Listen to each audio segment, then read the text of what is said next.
The subject of black history is in dispute in some quarters.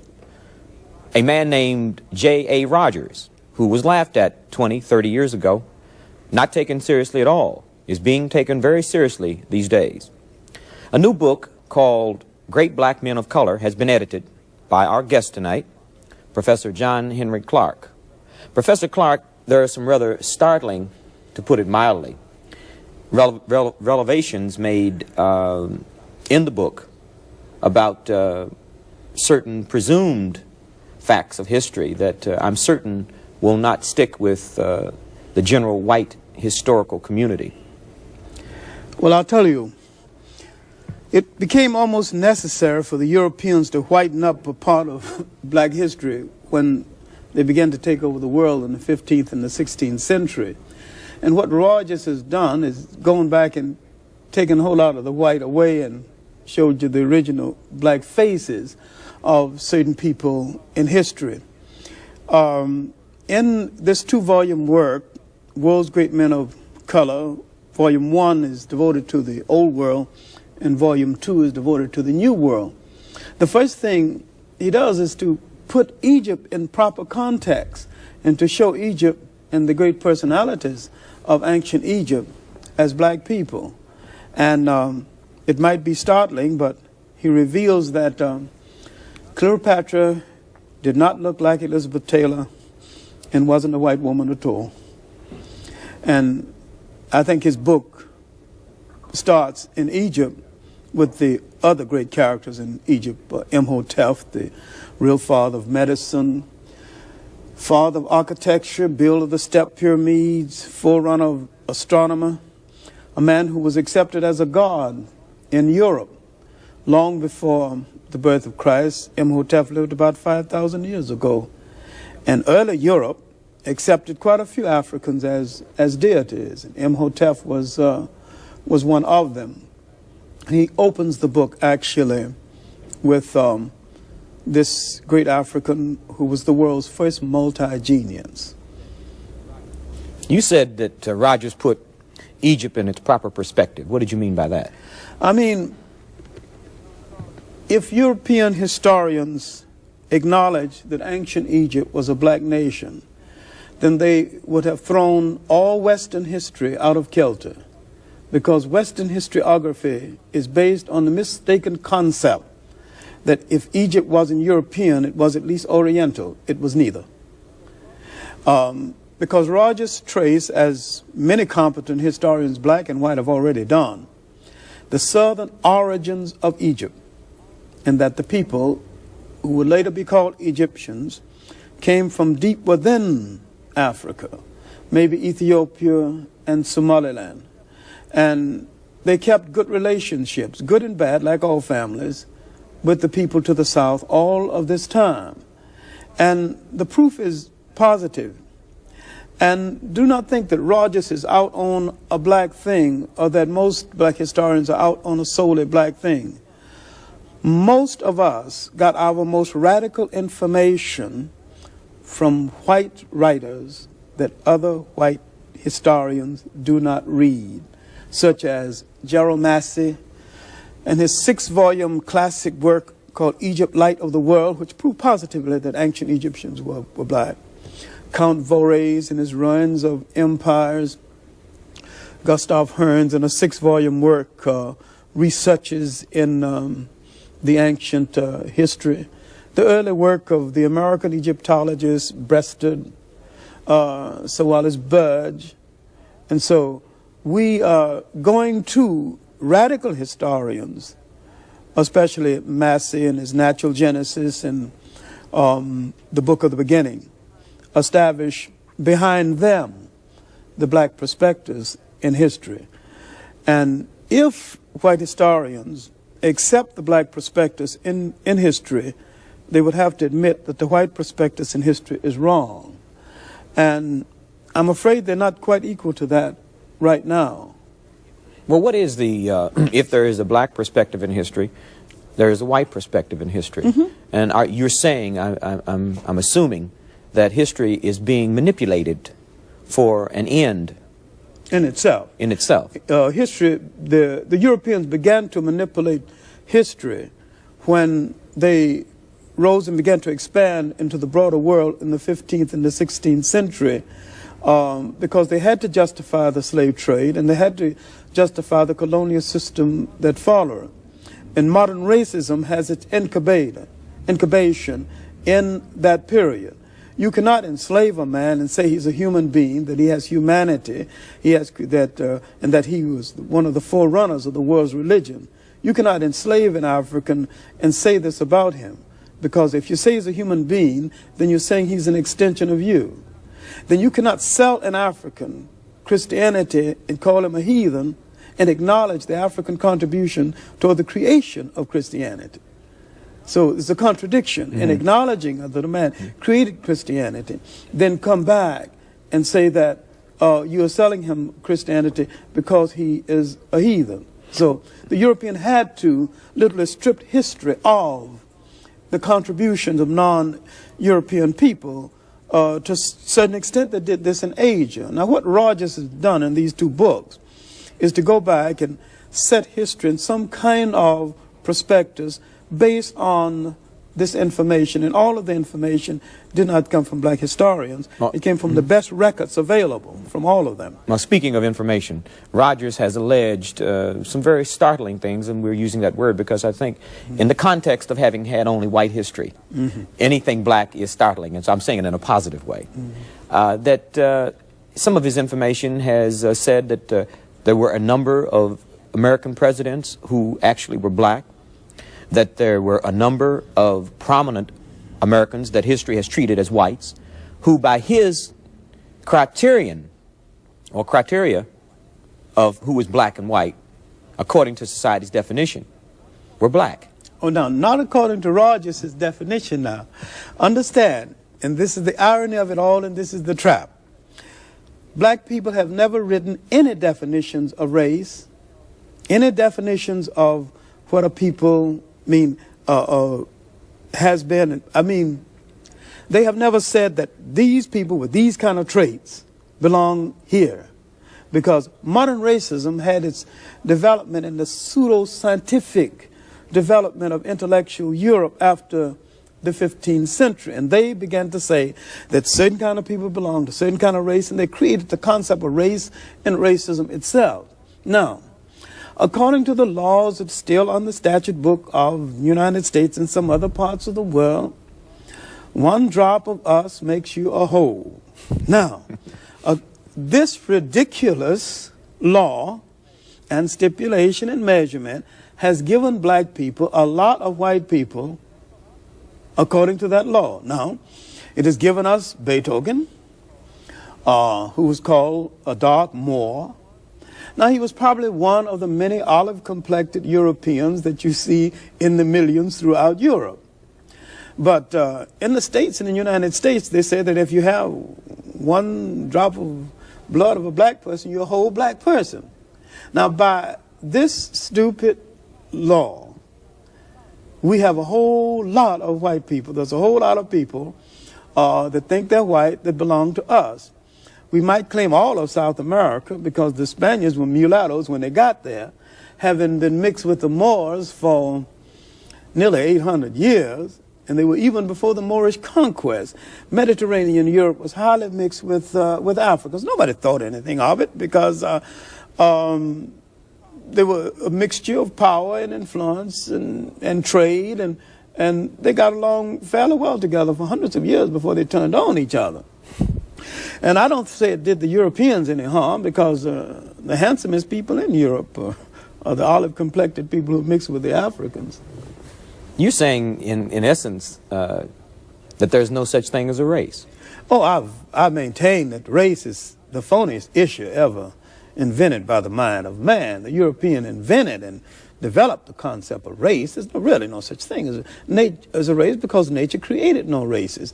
The whole race is a man-made thing, you know. Well, how did people get to be French and English?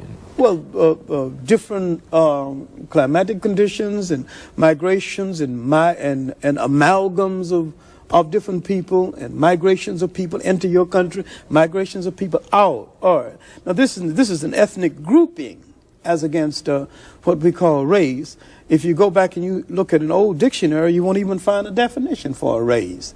Race grew out of the pseudo-scientific development of Europe, and this is what Rogers was addressing himself to, and saying that according to your rule, which is ridiculous, a lot of you belong to us. Well, in another context, if race is arbitrary, then could we say that being called black was a political term? It's a political term, and a term which indicates our self-awareness at this juncture in history, and I think we really need it. We need to really bathe in blackness for a while, but I wish we'd get the bath over with and go on to something a little more important, because black in itself is not an ethnic term.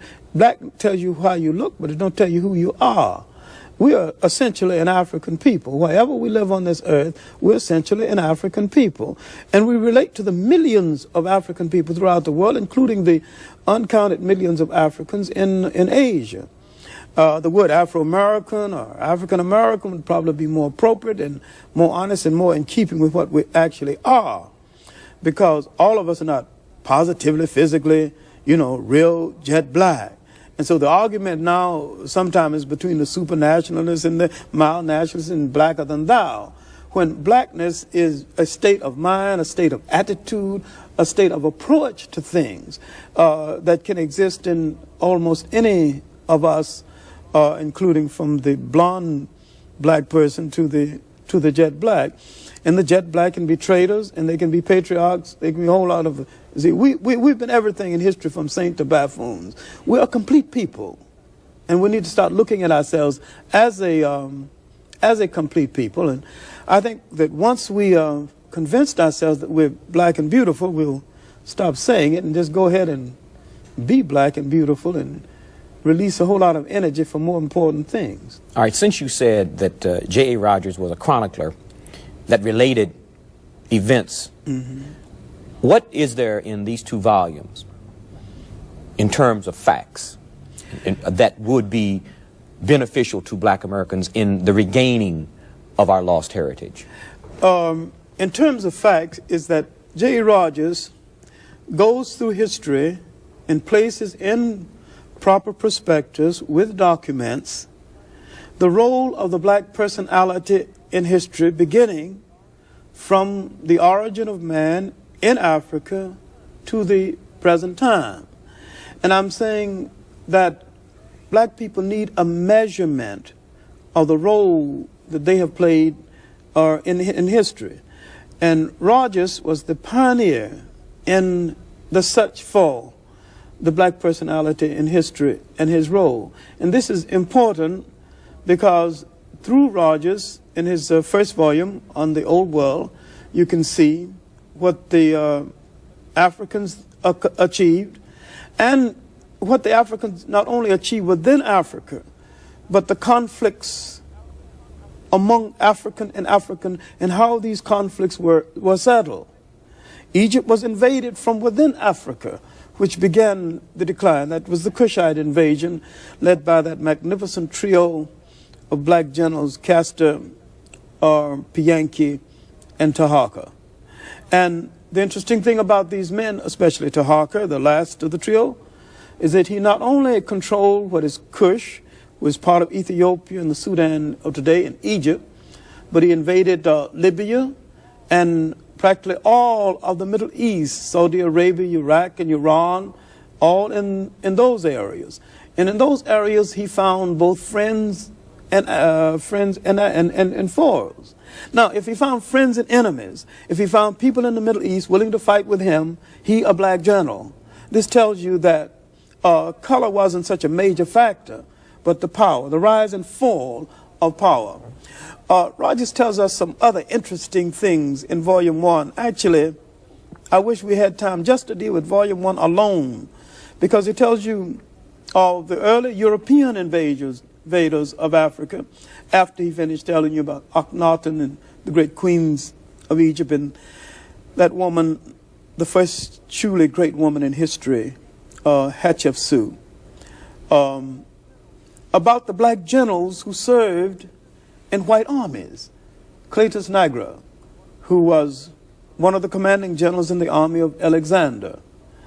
And he deals with the romance around Alexander, which shocked the hell out of some people, because Alexander not only did not die worrying about no worlds to conquer, he died in a drunken stupor, and all this is documented. He threw a dagger at Clarke, the black general, who differed with him in front of his high command, and he died in self-reproach after this act, not worrying about no more worlds to conquer. It's another thing. And another aspect of Alexander, which I call the so-called great, that we need to take into consideration is Alexander was a magnificent diplomat, probably one of the most brilliant diplomats ever. He really wasn't much of a warrior. In fact, one of the main reasons why Clarke could kid him, because he had saved his life on the battlefield a number of times. And Alexander, after he got into Asia Minor, was ridiculing Greek soldiers. And Clarke, the black general, told him, you wasn't, as for Greek soldiers, you really, in effect, not so hard yourself. And he reminded him of the time that he saved his life. And Alexander was a little bit embarrassed and insulted by having this mention in front of his high command. And he was drinking too much at the time anyway. Now, that takes a whole lot of romance out of history to treat Alexander that way, but it's documented truth. Well, what are some of the statements, facts, allegations that Rogers makes specifically about who prominent white Americans were, who he now says were black?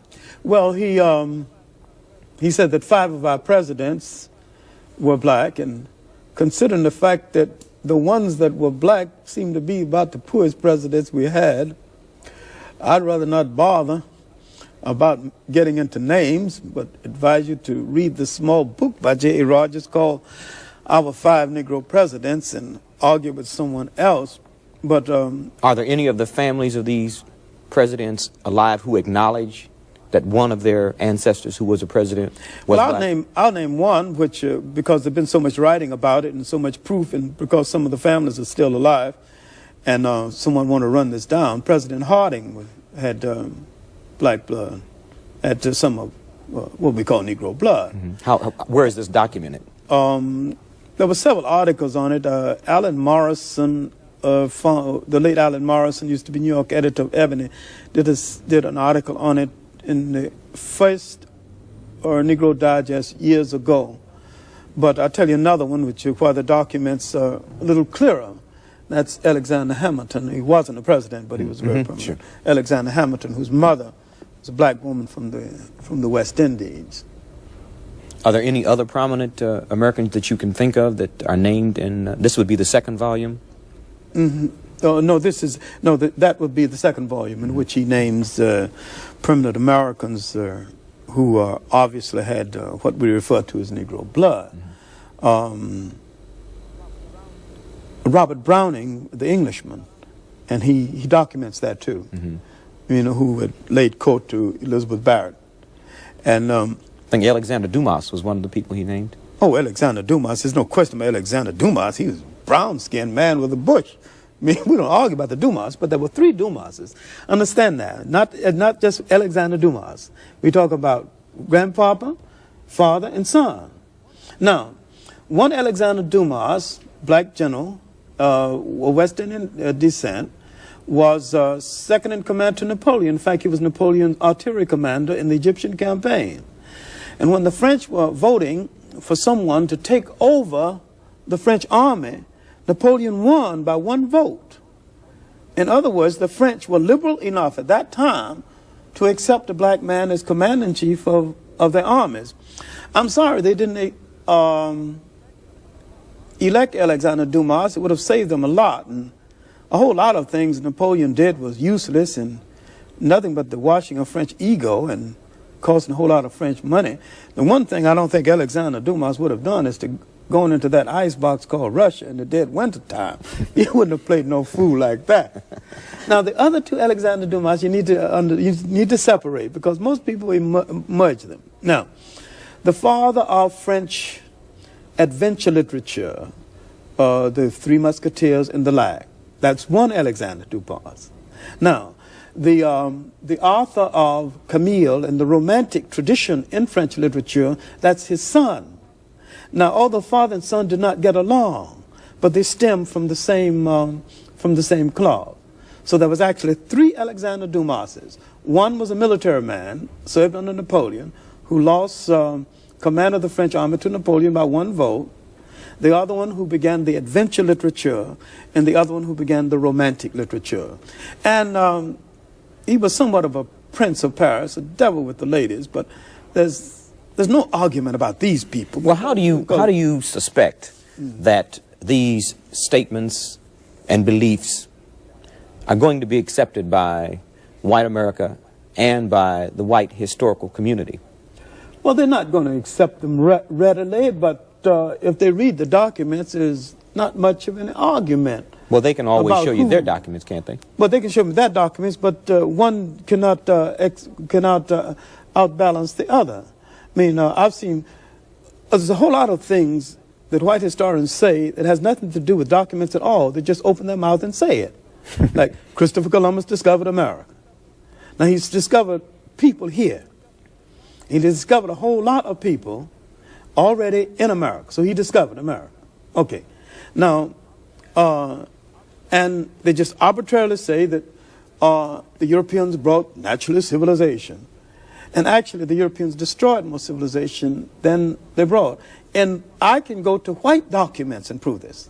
I don't have to go to my documents. According to their documents, I can prove that they destroyed more people and more civilization than they built. All right. Another thing which Rogers brings up in another one of his books called Africa's Gift to America is the pre-Columbian presence of Africans in the so-called New World. That Africans were here not only before Columbus, but according to Professor Wiener in a 3-volume work called Africa and the Discovery of America, he may have been here before the Indians. Now, the original documentation on this came from white historians.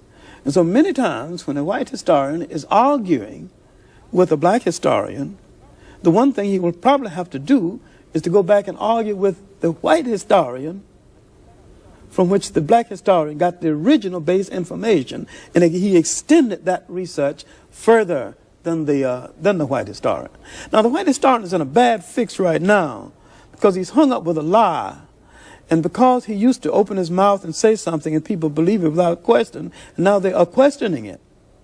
I can snow him under with documents, and mostly documents written by other white people repudiating him. So I'm not worried about the document war. I know I can win that one. Professor Clarke, how do you distinguish between the words Negro and black?